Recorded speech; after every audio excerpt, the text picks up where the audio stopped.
c'est le rendez-vous, le gros mot du jour. Ah bah oui, parce qu'on aime, on aime quoi On aime s'insulter, j'imagine.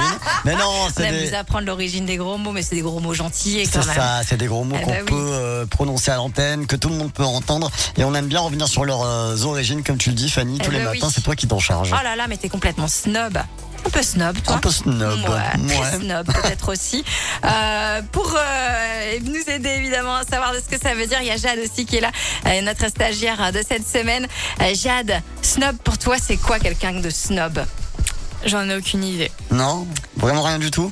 Alors, Emmanuel, du coup c'est à toi.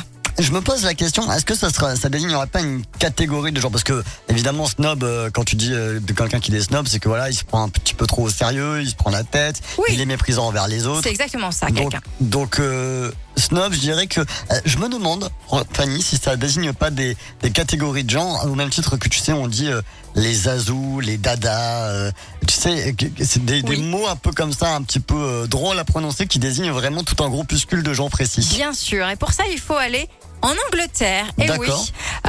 dans les grandes écoles d'Angleterre, notamment au 19e siècle, où en fait il y avait une rivalité qui s'est installée entre étudiants issus de familles modestes et les étudiants issus de la haute société. Ouais. Et snob, en fait, ça viendrait d'un terme populaire anglais pour parler des cordonniers. D'accord. Et ce mot, les étudiants s'en servaient pour se moquer de ceux qui appartenaient justement à la classe modeste, tu vois, qui appartenaient pas à leur monde élitiste. Pour eux, c'était les snobs, c'était un peu les cordonniers, on va dire.